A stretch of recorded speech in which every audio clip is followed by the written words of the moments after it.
Sasho sangena thina singalala endleleni nanazi indaba ze1KZN TV ehamba phambili namuhla. Inhlekelele ishiye usizi kweleka Mthaniya.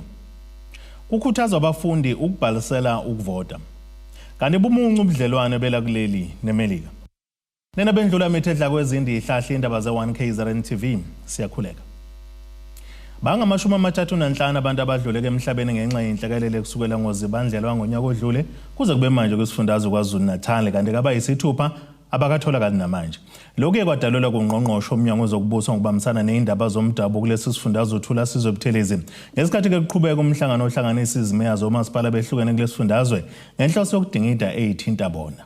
Kubhungwe kabanzi ngamaqhinga okubhekana nezinhlekelele njengoba zilokhu ziqhubeke njalo nokudala umonakalo KwaZulu-Natal babalelwa emashumini amathathu asebedlule emhlabeni kusukela ngozibandlela wangonyaka odlule ngenxa yazo izikhukhula. Lost 35 lives during this period. We express our condolences to all the families that have been affected. While no words can fully capture the anguish felt by the families, we must understand the causes of these losses so that our future interventions are better informed. The majority of fatalities resulted from drowning, caused by unusually strong water currents and rapidly rising river levels. Many of these incidents occurred in eThekwini, Umdoni, Umzumbe, Msinga, and other municipalities where residents were swept away while attempting to cross flooded areas. Umlilo wequbula kanye nomphezulu nakho kubekeke ukuthi kudalile umonakalo. Lo mnyango uthi ke usufake izikhonkwane zokuvikela izulu kanye nohlelo lokuqwashisa umphakathi uma ke kuqala umlilo ukugwema umonakalo omkhulu.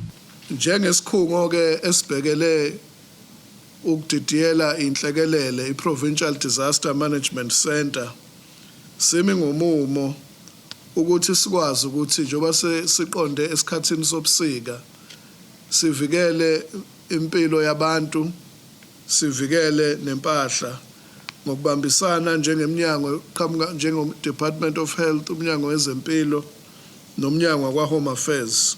Kunxuswe omasipala ukuba ke babeke eceleni imali ebhekelele izinhlekelele. Every municipality must budget for disaster relief in their overall budget, because the disaster management policy says disaster relief is a function of local government.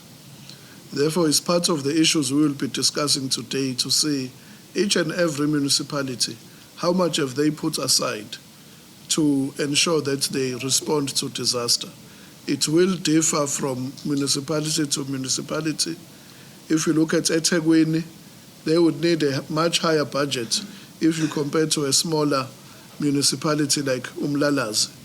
But it is the duty of every municipality to have a budget set aside. And as a province, we then come in to coordinate and to support those initiatives. Esindabeni ze1KZN TV, kubuntu omkhona mvubu ngiseThekwini. Isikhulu kasiphezulu kwikhomishana yokhetho ezimele IEC uGlenn Mashinini uqhuquzela abafundi esikhungweni semfundo ephakeme DUT eThekwini KwaZulu-Natal ngokuthi babhalisele ukuvota ukuze bezobamba iqhaza kwentando yeningi ngevoti labo. UMashinini usho lokho kade ke behambele kulesi sikhungu uzochaza kabanzi ngokubaleka kwevoti labantu abasha uma ngabe ke kuvotwa. Le nhlangano ikhumbuze ulusha ngokubaleka kwabo kwintando yeningi. This is the first reason I wanted to share with you, is that without the young people registering and participating, we cannot say fully those who are in office are representing the will of the people. It's the will of those who have voted for them. But a large constituency is not.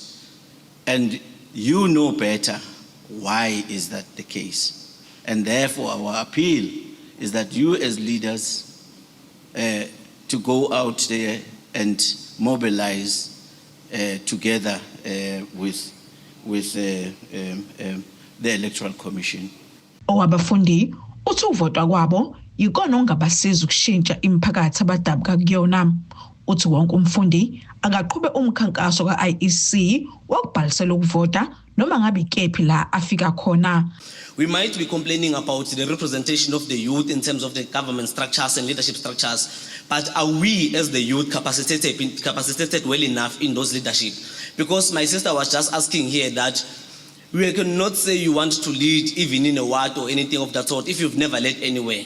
This is where we cultivate the leadership that we need in our societies. You are the ones who know the issues that you face in your societies. You must be the ones who just take this knowledge and go back to your societies and respond to those issues. That's why I want to plead with you today that at least I see that the house is almost full, but it's not full. We must make sure that in future in such programs, because I see leaders from clubs and societies here, you must mobilize for such programs and you must make sure that these programs are well known to the majority of young people so that we know that they are registered and they can be able to take decisions for themselves, because that is what democracy wants us to do. Kanti ukhetho lohulumeni basekhaya kulindeleke ukube lube phakathi kaNovember 2026 kuya kuJanuary 2027 njengoba kwakade kuvotwe ngomhla ka-1 November ngo-2021.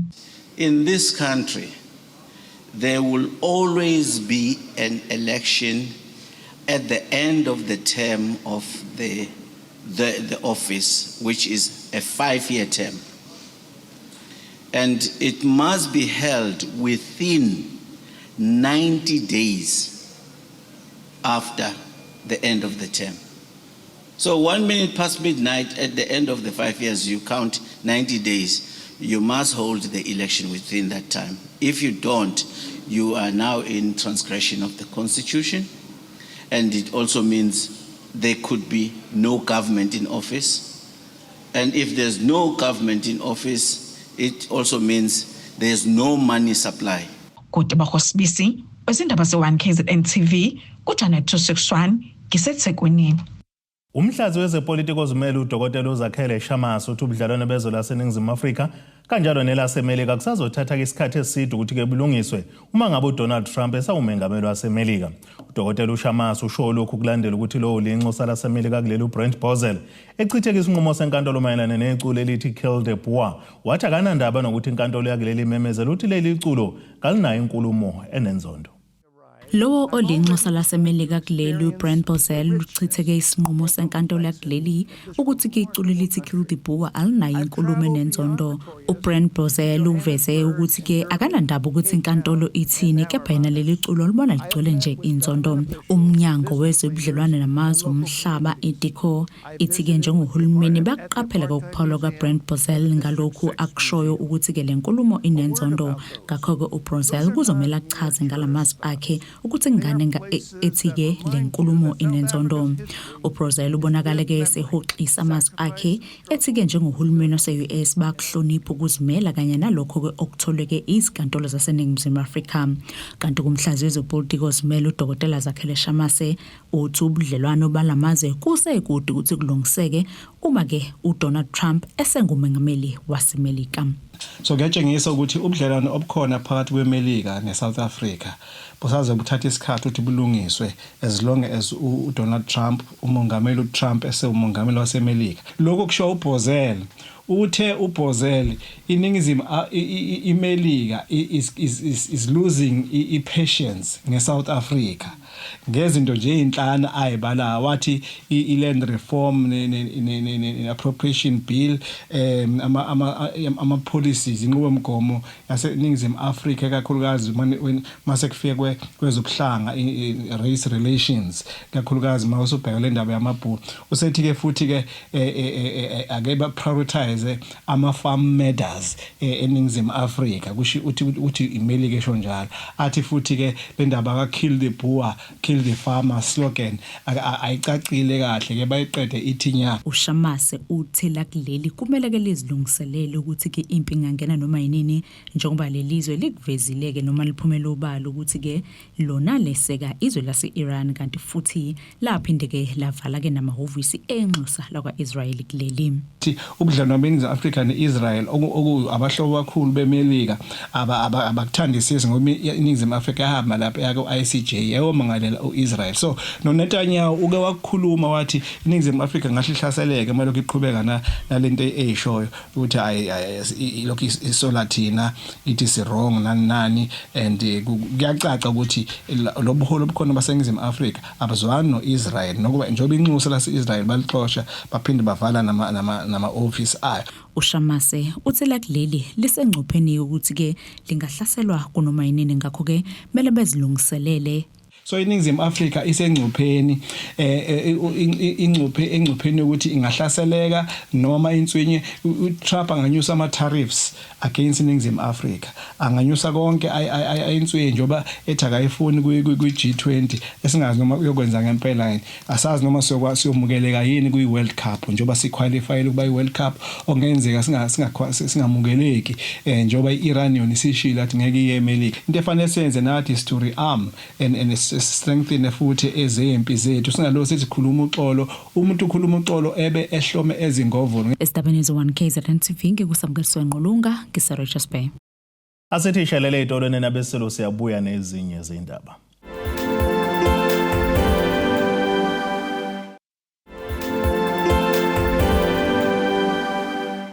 Asibonga siphinde sanamukele futhi kwindaba zethu ze1 KZN TV. Nazo kwizona ehamba phambili namuhla. Inhlakelele ishiye usizi kweleka Mthaniya. Kukhuthazwa abafundi ukubhalisela ukuvota. Kanti bumuncu ubudlelwane bela kuleli neMelika. Lokho ukhulumela inkampani kaGesi eMgungundlovu udade wabo Mbhele uthi balahlekelwe imali elinganisela ku24 million ezigidi zamarandi ngokuchunywa kaGesi ngokungekho emthethweni kule ndawo. Ekhuluma ke neziko le indaba uMbhele ngenkathi behambele endaweni yaseClear Ridge uveza ukuthi bazoqhubeka nohlelo load reduction kuzokuba abantu bayiyeka ukuzixhumela kuGesi ngokungekho emthethweni. Inkampani kaGesi Eskom eMgungundlovu ithi lahlekelwe imali elinganiselwa ku24 million ezigidi zamarandi ngokuxhunywa kwaGesi ngokungekho emthethweni.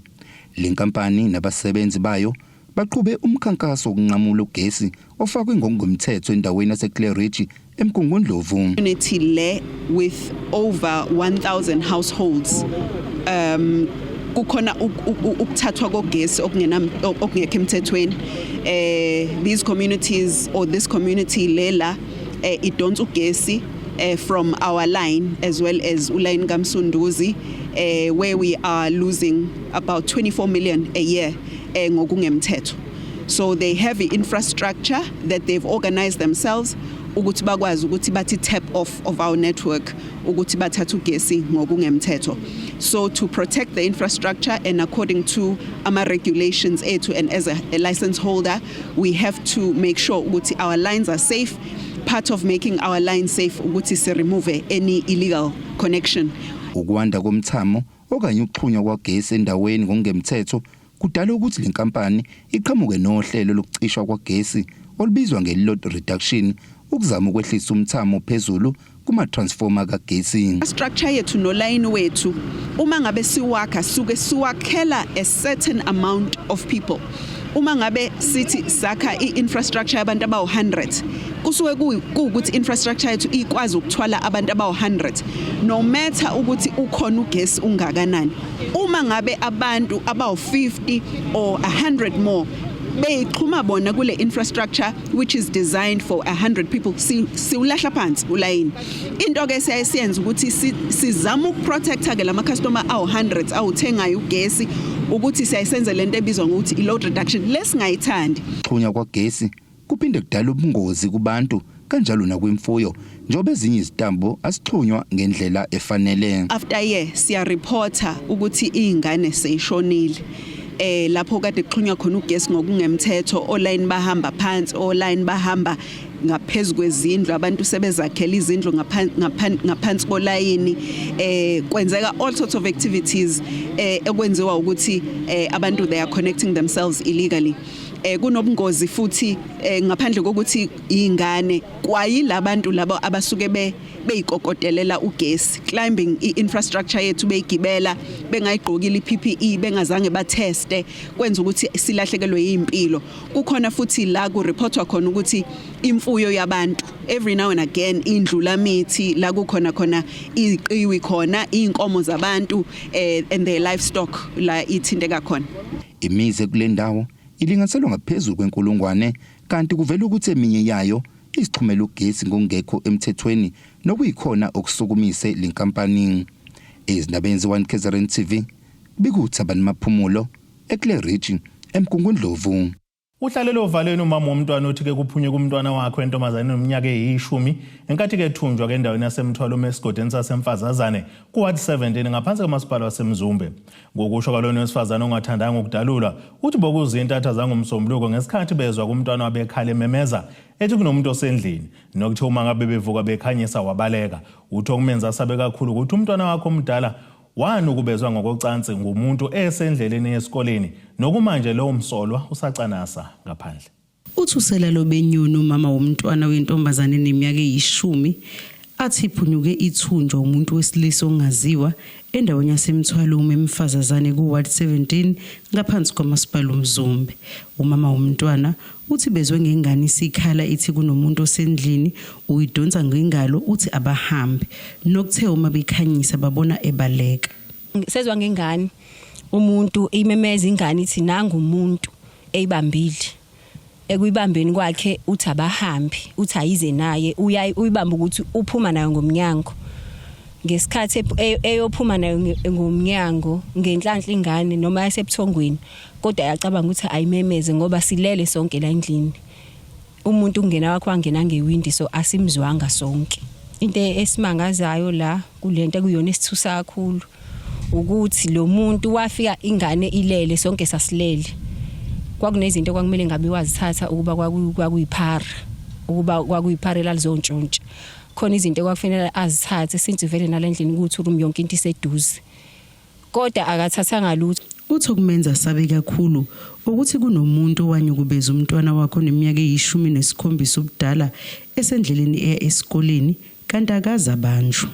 Waqhamuka ke lo muntu wambamba wamvala umlomo wabese ke wenza ke lento awezimisele ngokuyenza ke wamrape ke. Umese kumrapeni kwakhe ke wamdaxaza lapha ehlathini. Uthi kumzisa ubuhlungu kakhulu ukuthi amaphoyisa afika angangena ngaphakathi egcekeni kodwa ama ngaphandle futhi anqaba ukuthi avule icala lokuzama ukuthumba.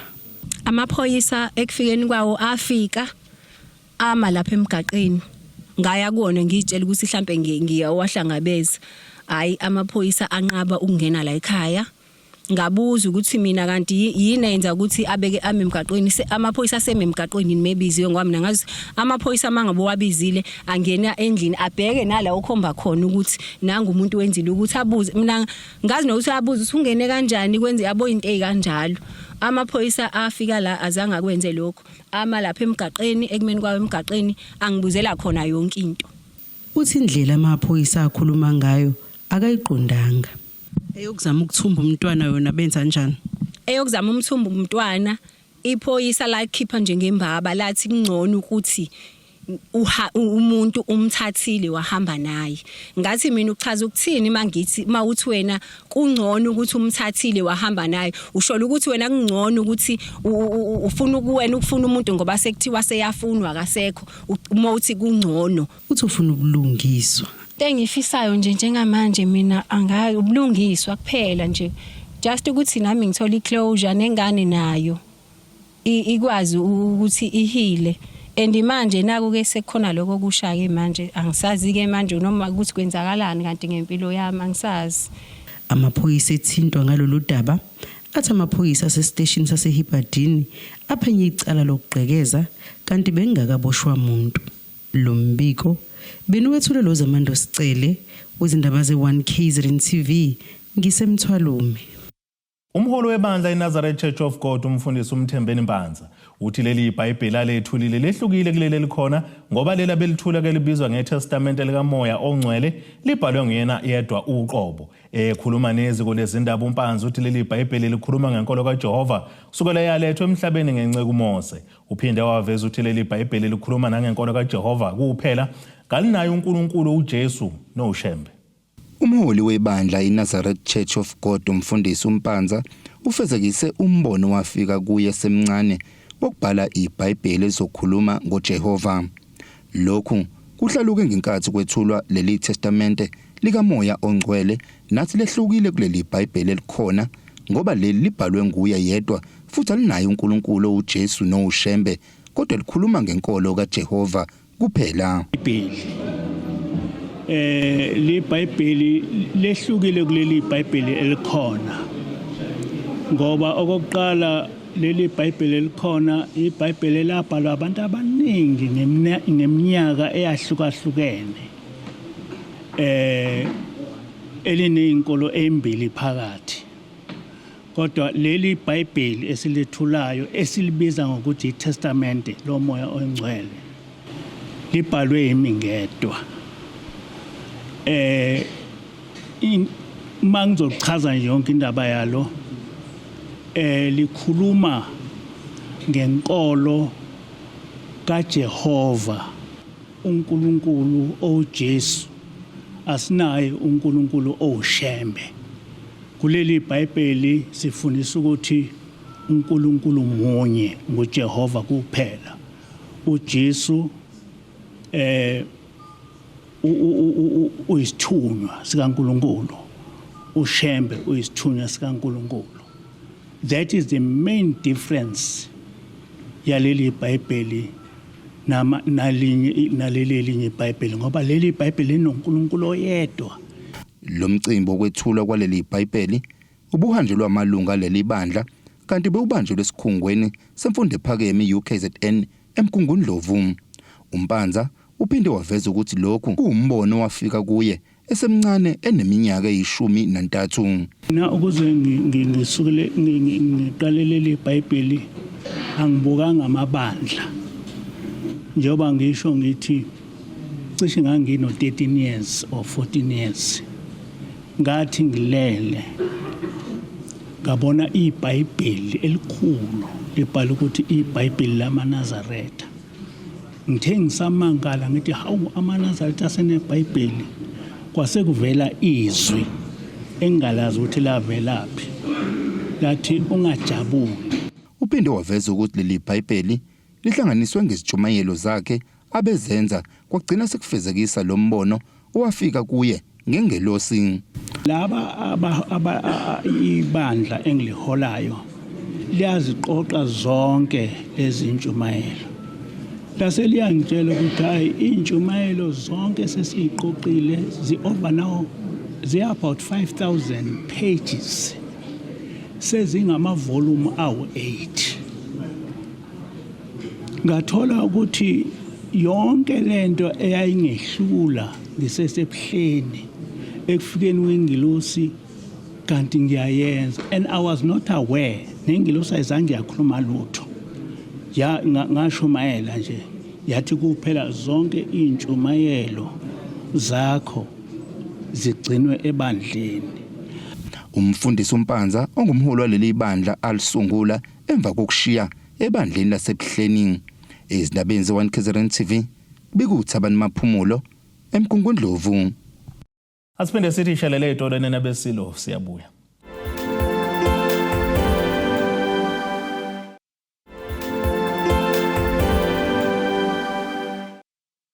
Asibonge siphinde sinamukele futhi kwindaba zethu ehamba phambili namuhla nazi. Inhlakelele ishiye usizi kwelekaMthaniya. Kukhuthazwa abafundi ukubhalisela ukuvota.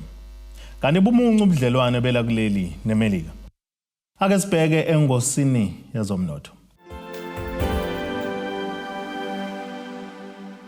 Iranda kuleli ngu-16.58 kuyidola laseMelika bengu-22.17 kupondo yaseBrithani. Bengu-19.15 kwi-euro yase-Europe intengo yegolide ime ku$5,180.17 ounce bese kuthi intengo yoyilo ngahluziwe yona bengu-$91.98 umphongolo. Ake sibheke engosini yezemidlalo.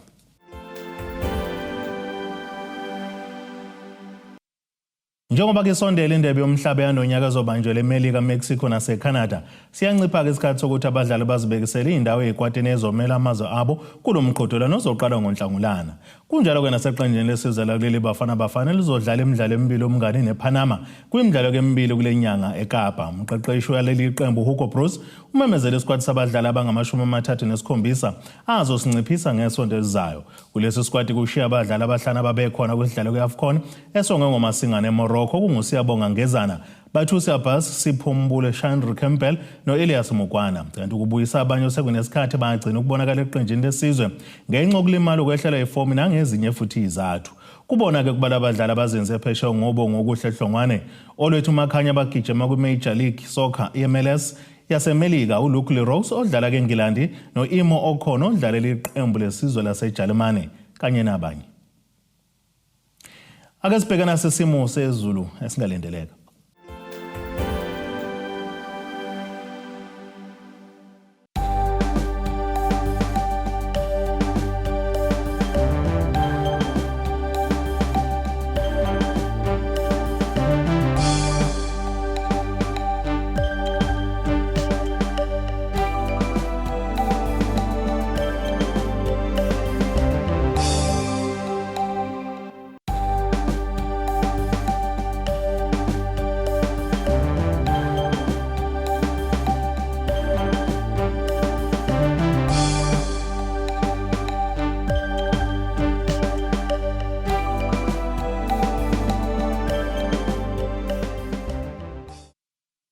Nina bakampondo zamile njena kube zamile enkomeni esasokokha amagudu okubhemela kwamzimba umntwana nethemba lonke leindaba sithe ixabene. Abethuli bethu bezindaba baxhaswe iThuli's Bayview Bridal. Ungabashayela kulezi zinombolo ezivelile.